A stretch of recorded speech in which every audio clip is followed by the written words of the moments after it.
ગુજરાતમાં આજે 100માંથી 40 બાળકો કુપોષિત છે. તેમને જરૂરી પોષણ, પ્રેમ અને સંભાળ આપવાનો દૂધિયો વ્યવસ્થિત પ્રયાસ આંગણવાડીની બહેનો કરી રહી છે. તે ક્યારેક માવત બનીને સગર્ભા મહિલાઓની સંભાળ લે છે, તો ક્યારેક શાળાનું પ્રથમ પગથિયું બનીને બાળકને પાઠ ભણાવે છે.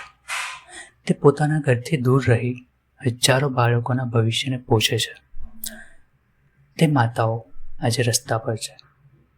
તો કારણ 15 નવેમ્બર 2025ના દિવસે ગુજરાત હાઈકોર્ટના જસ્ટિસ એસ કેરિયલે 122 પાનાના ચુકાદામાં આંગણવાડી કર્મીઓને કાયમી કરવા અને તે મુજબના લાભો આપવા 6 મહિનાની અંદર જરૂરી નીતિ ઘડવા અને કેન્દ્ર અને રાજ્ય સરકારને આદેશ આપેલો છે.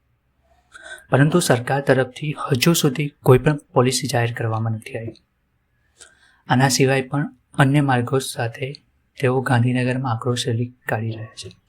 આ સરકારથી કોઈ નિર્ણયો કેમ નથી લેવાઈ રહ્યા? વિશ્વગુરુ અને વિશ્વનું ત્રીજું અર્થતંત્ર બનવા નીકળેલા આ દેશના ગુરુઓ અને વિદ્યાર્થીઓ આજે રસ્તા પર છે. ના ગામમાં શાળાઓ છે. અગર શાળાઓ છે તો શિક્ષકો નથી, શિક્ષકો છે તો તેમના પગાર નથી ચૂકવાઈ રહ્યા, ભરતી નથી થઈ રહી અને થાય છે તો પેપર લીક વગર પૂરી નથી થઈ રહી. આ છે વિકસિત ગુજરાત, જેની 162 સીટોની પ્રચંડ બહુમતીવાળી સરકારથી કોઈ નિર્ણયો નથી થઈ રહ્યા.